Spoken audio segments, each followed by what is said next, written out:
Hello friends, this is John Connor III, and today we are going to review Excalibur, the 1988 volume, Volume 1, Issue 6. So let's get to it.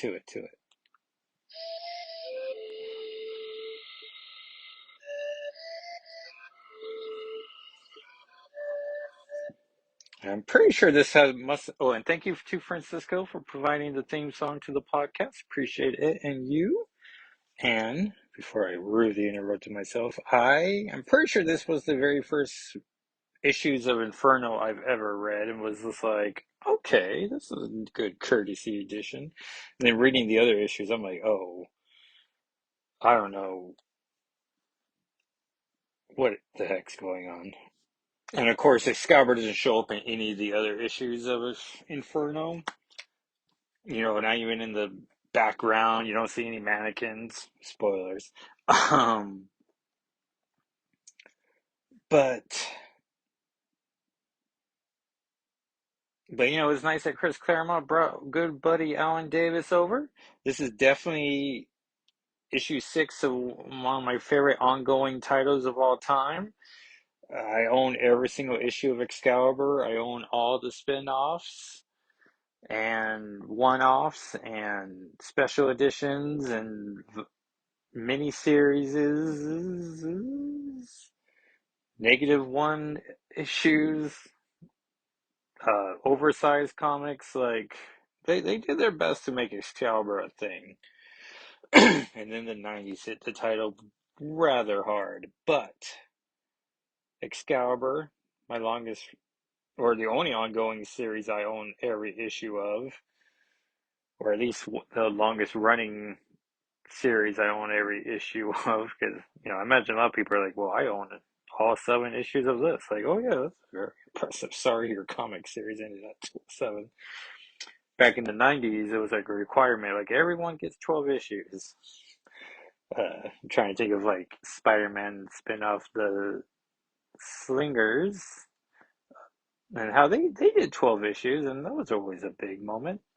Back when like 12 issues are big, 25 issues, and oh, speaking of which, 75th episode of Shadow and Flame of Magic. How exciting is that? We got here pretty fast, but I'm pretty proud of myself for committing to 75 episodes. And hopefully everyone's been enjoying the ride. Appreciate everyone um, sending encouraging words. Appreciate that. So let's get to the comic finally. So this is a near mint edition. This would have cost you $1.50 because Excalibur. Oh, I should mention how Oh Golly Oh Gosh Oh Wow podcast is a fantastic podcast that reviews every issue of Excalibur. And for 125 plus weeks. So they definitely covered this issue, but they reviewed in one of the latest episodes about how one of their episodes about how this wasn't really an X title, like it was managed always by a different editor. But since Chris Claremont wrote it, he knew what was going on, so he allowed the title to cross over and such. But that's just interesting, like the management styles of it all. So 100, nope, $1.50 US, 200 cans. It was Comic Code approved. The cover is very much the cast being demonized. Uh, Kitty has gray skin. Her fingernails are ripping through her glove. Rachel is red and demonish. Kurt is drooling at the mouth. Captain Britain's all in white. And Megan, probably the closest to what she actually looks like in the comic, but very goblin possessed. This comic came out in August of 1989. Home.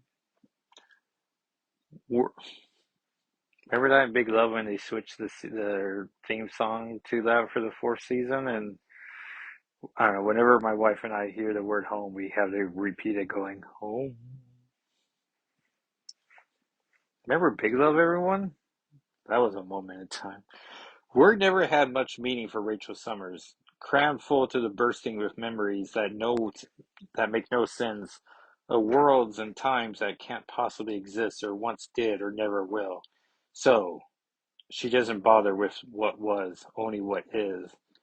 The life she's living, her friends, the teammates of Excalibur, her family, images jumbled, crashing, banged through her skull, smashing peace from sleep. We see the lighthouse, we see Rachel sleeping, we see the memories haunting her, Jean in her X Factor suit, Madeline Pryor in her Goblin Queen, Nazir, Green Nazir, reaching for baby Nathan, who's crying. All the major players bound to her by blood, ripped by pain, aching with need.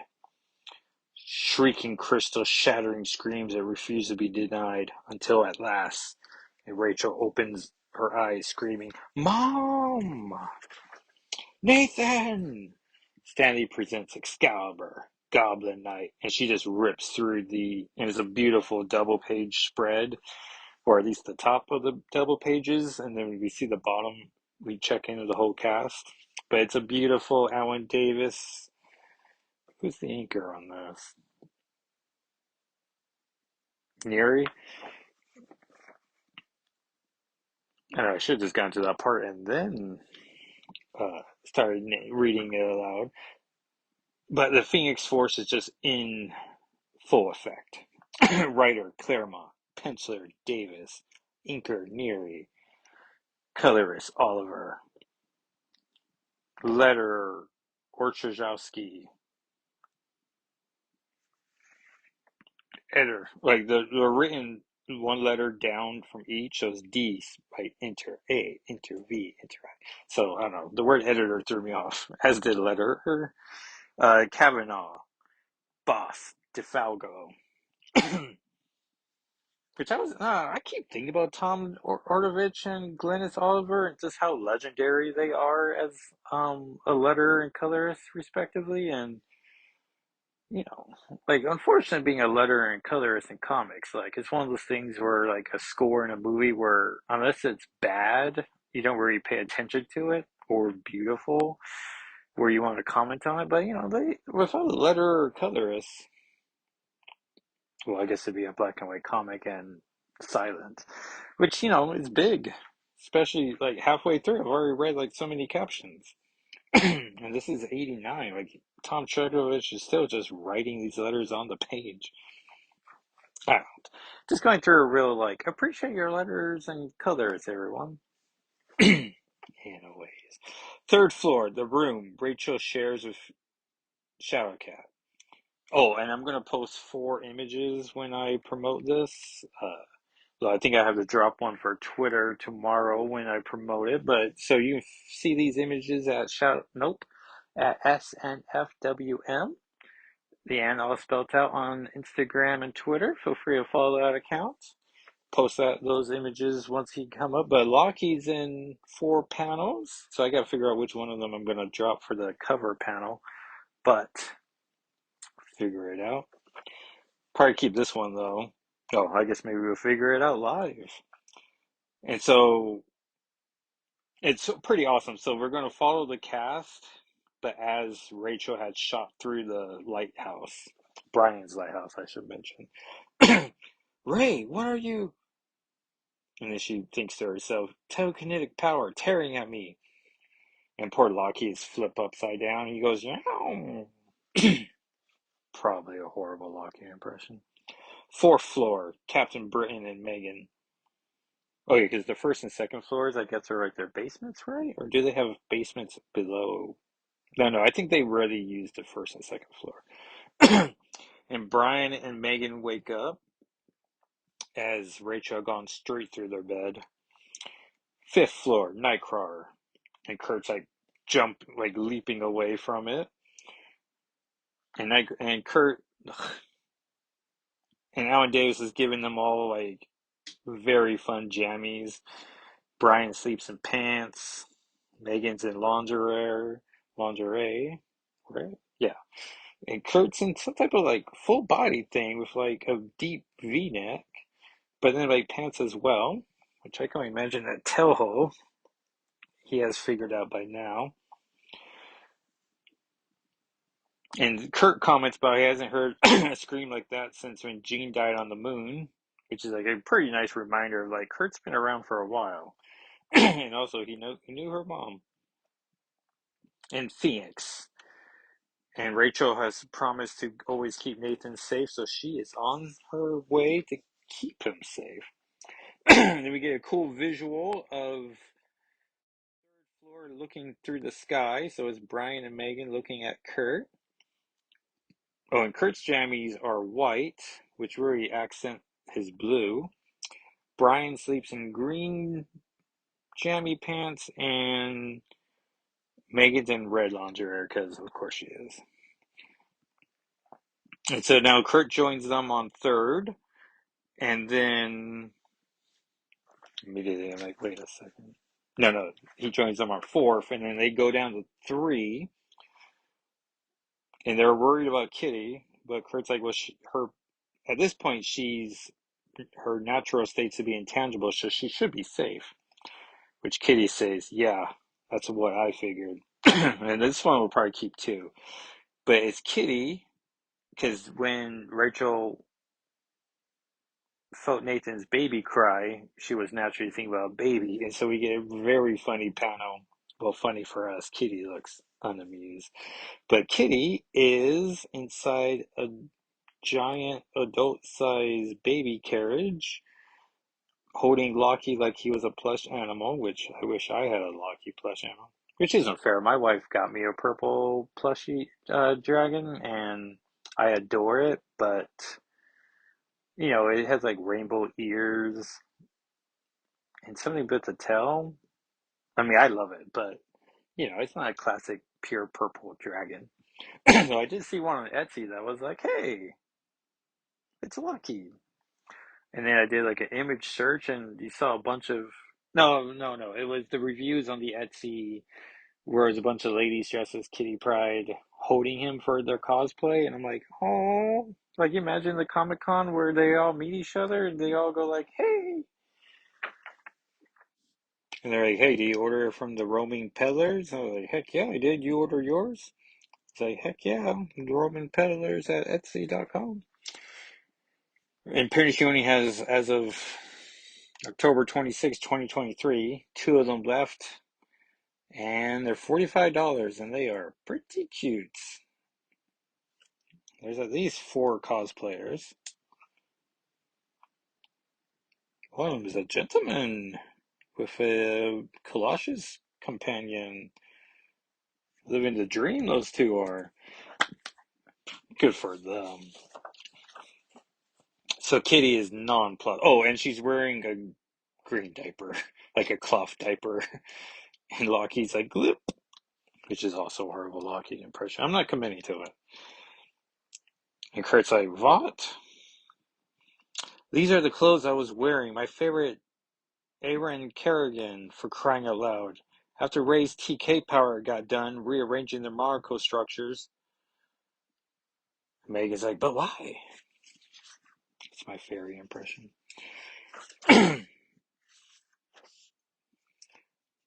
When she first met her baby brother right after he was born. Baby brother? Long story later. Anyway, she established a mind link with him so she'd know whenever he was in trouble. Figured that's what set her off.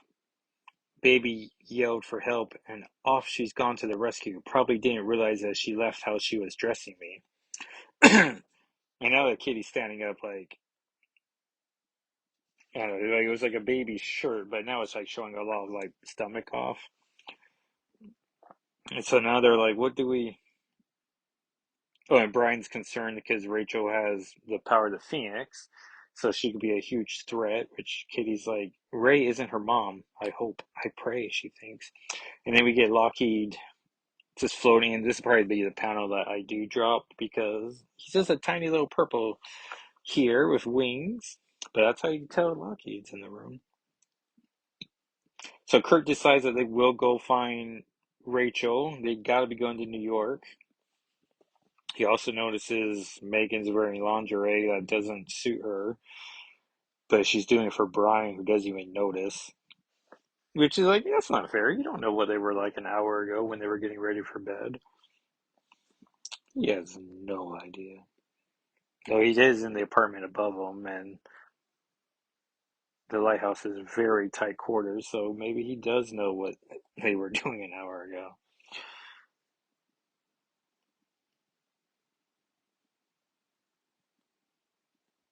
And oh yeah, so Brian's commenting like, Kitty, if she can't properly control, she can just fine.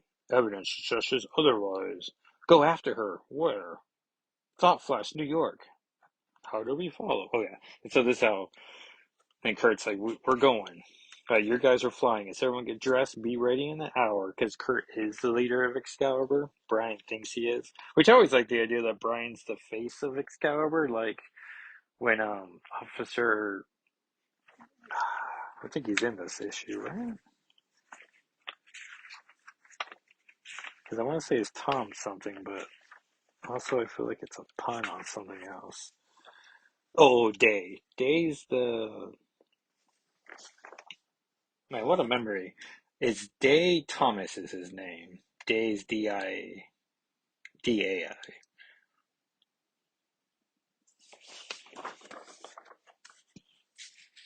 So Brian gives an explanation mark as a response. Kitty says, "What made him so mad?"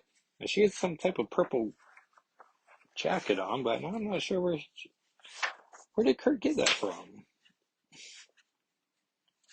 Is it a bed sheet?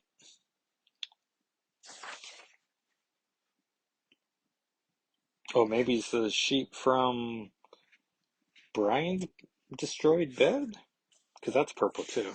And then Lockie responds with a question mark, which is super cute. So London, Elston Station, British Rail's primary gateway to the north of England. And so, Commander Day of Scotland Yard's meeting Brigadier Alastair Stewart, who is Alastair Stewart's brother or sister, and so they were the siblings work for Who, as their both names are part of our Doctor Who for Brigadier Stewart, and Who stands for Weird Happenings Organization, which is a clear homage to Doctor Who because it's a very British comic. Very British. And so they're there to show him a train that magically showed up. It is a Nazi train from England, which is not great. We meet Dr. Alistair Stewart.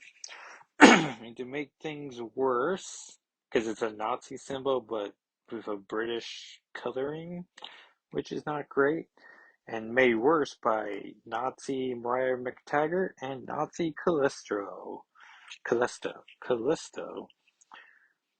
And what could these be about?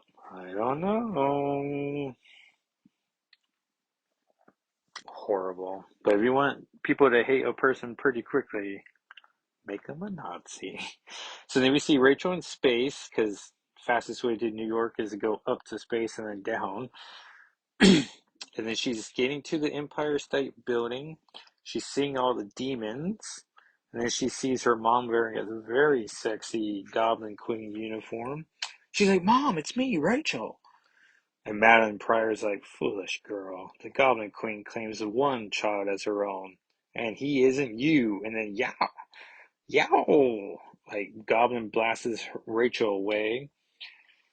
And Rachel's just like fluttering around. Demons catch her and throw her into the side of a building. And then she just melts into it, which is scary, as you would think with the power of the Phoenix. Someone couldn't do that. Meanwhile, mid Atlantic. Think we'll die of old age before we get there? Catching?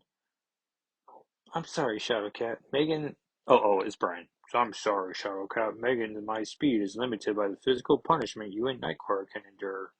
As it is, this might be a frightful, miserable trip. Which present day Kitty would be like, well, let me just phase me and Megan. Yeah. Because Captain Britain's flying with Kurt sitting on his shoulders, legs below Brian's chin. And then Megan is doing the classic one arm under her knees, one arm behind Kitty's back.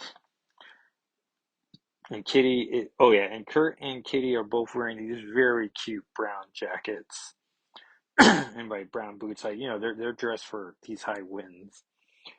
And Kurt's like, let's settle things. We have to get back our blackbird. It's a horrible German accent. Nightcrawler?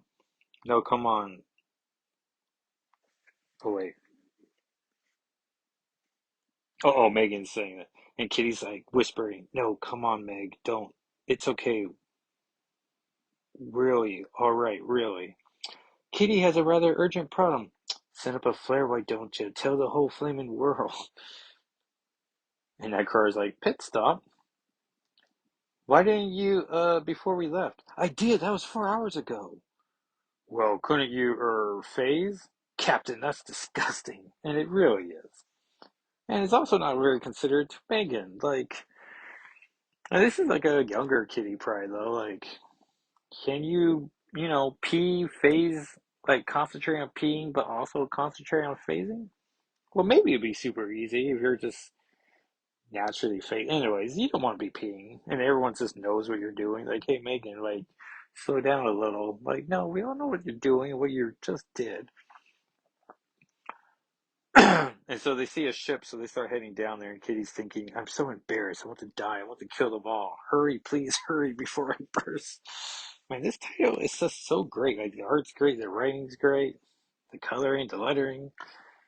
No wonder someone with, like, 3 doctorates would, like, dedicate years to their lives making a podcast that conquers it.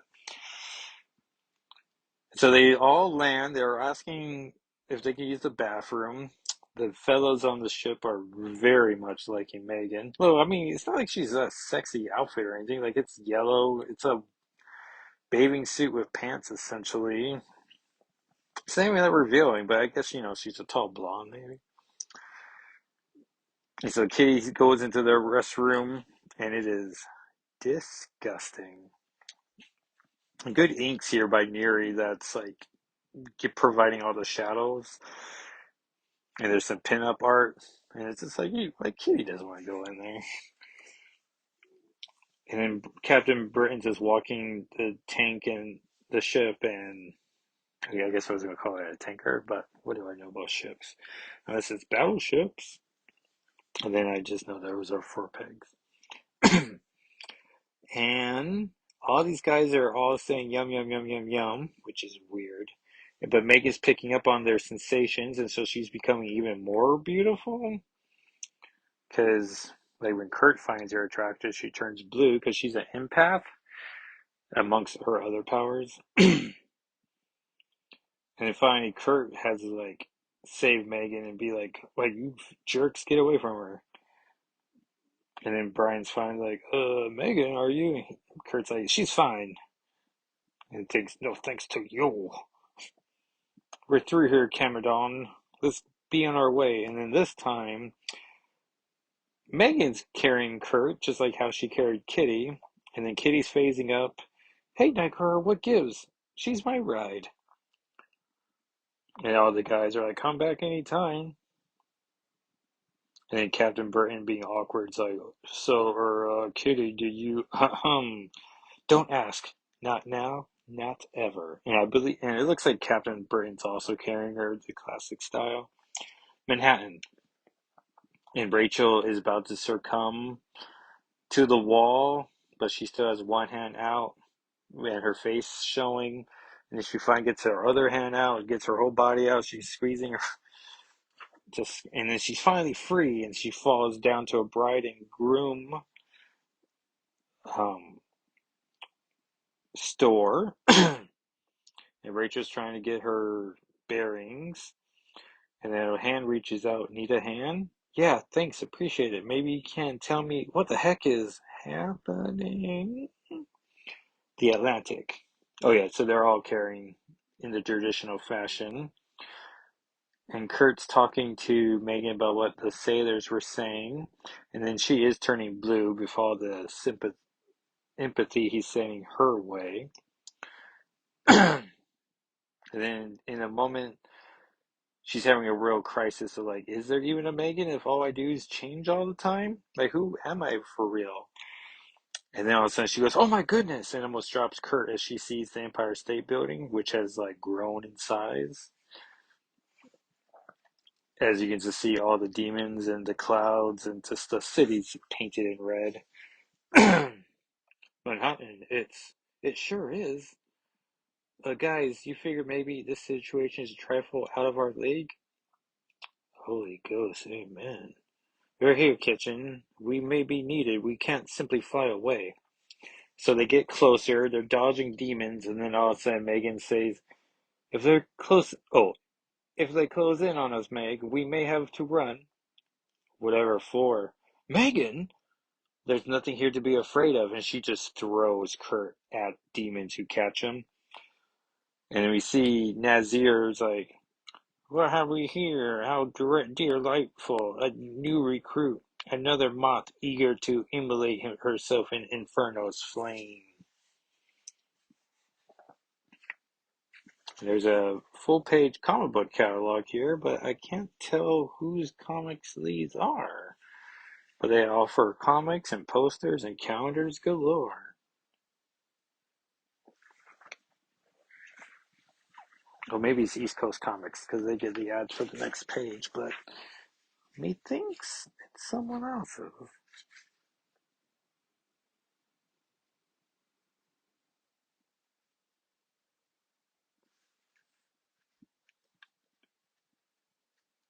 Right for our large 72-page catalog filled with comics, posters, holiday special.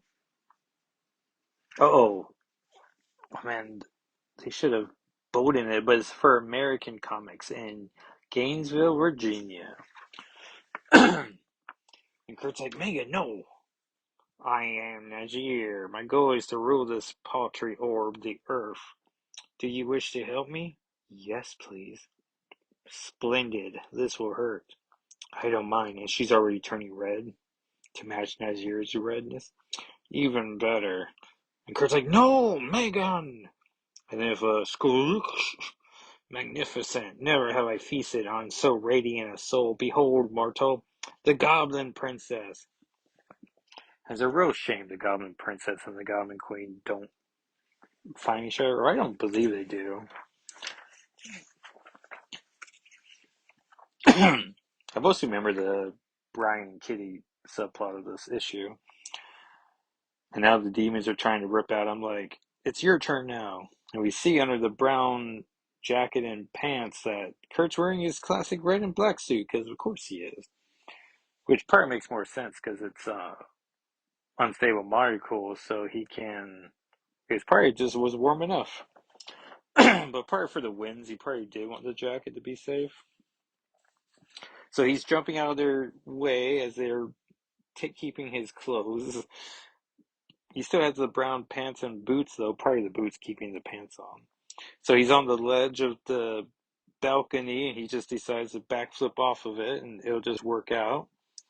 And then he starts bouncing from demon to demon to demon as he's like fleeing to the ground, which is a pretty awesome sequence. Then I guess he reaches for a flagpole, and then it just like he just rips right through the flag, and the pole stays. So I don't know why he didn't grip it better. And then he just like flat on his back, just like knocked out.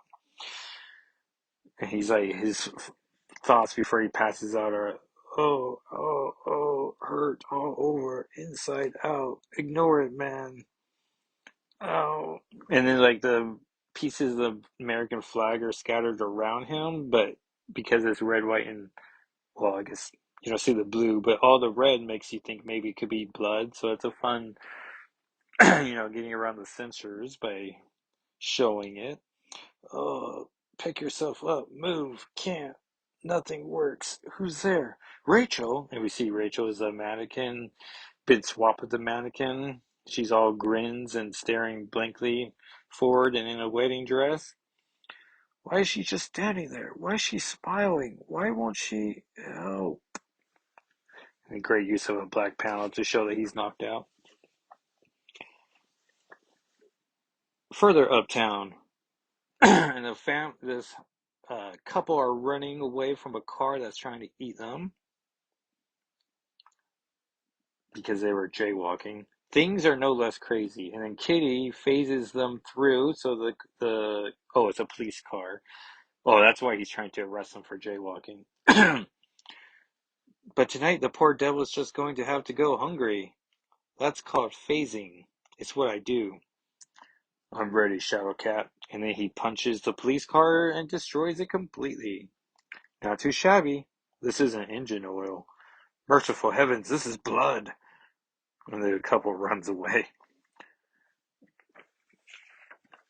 And we see Megan has dropped. Poor darling, you sound so shocked. Bless my soul. Oh geez, why do I have a very bad feeling about this? And we see the Goblin Queen has landed in front of the movie theater. Megan, what happened to you? Hardly anything at all, my sweet, compared to what I've in store for you. Cap, look out! Movie film, animated alive just like the police car. Hang on, Cap, I'll phase you free. And before she can, the movie film. Who's that character from Home Movies? Fendon? It's Brendan and starts with an F. But no one likes him. But he always refers to it as his movie film camera. How precious I have you forever. You will never leave me again, nor ever love another. And the abyss awaits whoever dares take you from me. Spit and bother. Film yanked him out of reach. And then the theater slams shut. Considering Meg's threat, following their trail directly may not be the most brilliant of stratagems. And now Kitty's in her proper Excalibur outfit, the blue sweater, blue tights, domino mask. So who needs the front door when any old way will suffice? Wait, bad move, Pride. Something else wrong, she shouts. And the panel's incredible because as she's phasing, it's like solid her hair down to the right corner that gets all split up and broken up. And she's just face on the dirt. Sand? Desert sand? Where the heck am I? And ple is P-E-U-I exclamation mark. So I guess that is the sound. People, pleasantry, Afghanistan's. I thought this was a movie theater. Wearing designer shades, $100 haircuts, all American faces. Oh, terrific. Look at me, will ya? Why everyone looks so scared? Can't be of me. And Kitty looks like Rambo. Like she has camouflage pants, brown military boots, a black tank top, that's it, RPs, and a blue bandana around her forehead. And then we see Brian wearing pretty much the same outfit, but shirtless, and a brown belt, and Freddy Krueger left glove, a giant gun in his right hand with a buzz saw component, and on his belt he has an axe dangling and a knife in the other one, so he is prepared for a fight. Oh, and his bandana is red around his forehead. So, girl, you would challenge the might of the Goblin Queen?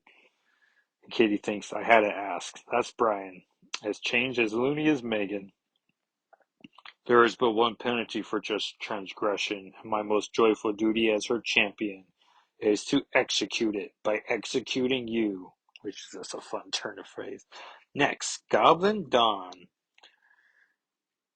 And the Sword Strokes letter page has letters from David Johnson from Enid, Oklahoma, Ron Reaver from Carbondale, Illinois, Darlene Dixon, no address given, so no address taken. Tad Chamberlain, also no address given. John Marshall of Dover, Ohio, who also gives his straight address. And it'd be fun to maybe, I mean, now I'm an adult, because I remember buying these, well, I was probably in college, but still thinking letter writing was beyond me. But now I'm like, oh, we should write a letter. Which I bet some people do write letters, and whoever's at the house now is like, ugh. Richard Manson from Tampa, Florida, wrote a letter. Sean Rowlett, also not providing. Oh, no address on letter yet again. That'd be some fun. Will Hartso from Queen City, Texas. Sean Lores, no address given. Oh, I'm sorry. This cover is a wraparound. Oh, no, no, no. It just has a back cover art piece of. It's not the Technic, is it? No, because Gatecrasher's not there. Oh, it's like the Royal Flush Gang from the arcade arc. But it's not the Royal Flush Gang because that's a DC game. But it's the Alice in Wonderland people. So not bad extra content there. And so that was Excalibur issue 6 from 1989, but from the 88 volume. And next issue will be next week we will cover Excalibur 7, but we will also be covering Realm of X3 because it had magic. Shadow Kate was in Miss Marvel, but for just one panel, no speaking lines, so I was like, oh, probably can skip that one. And then Kitty Pryde was referenced in Dark X-Men 3 when Creeper is talking to Faint, and she's talking about how Madeline's dark Jean Grey, and there's a dark Nightcrawler. So who's Faint? Is she a dark Kitty Pryde? And that was pretty fun. I covered those this week on. If you go to my Wednesday, uh, and I comment way too much on Twitter, so it'd probably be harder to find. But my tweets from the 25th of October posted some images. I try to do like real quick, 122 character reviews, but sometimes I get way carried away. Like Uncanny Spider-Man 2, which was my favorite comic of the week, had Kurt as Spider-Man, had Silver Sable, and she keeps grabbing his tail throughout the comic and is very adorable. And I hope they animate that because I just want more Kurt and Silver Sable action in the world. And and then Uncanny X-Men Annual 9 for our Loki final coverage. So that should be a pretty full week. But thank you everyone for making 75 issue episodes possible. Appreciate everyone listening along the way. And if you will tell a friend to listen and subscribe and leave a review, appreciate that. And you can follow me. Well, yeah, my Twitter, YouTube, Blue Sky, Instagram is all Jackal SIII. And you can always follow the blog at shadowandflamewithmagic.com. All right, everyone. Thank you so much for listening, and I'll talk at you next time. Bye.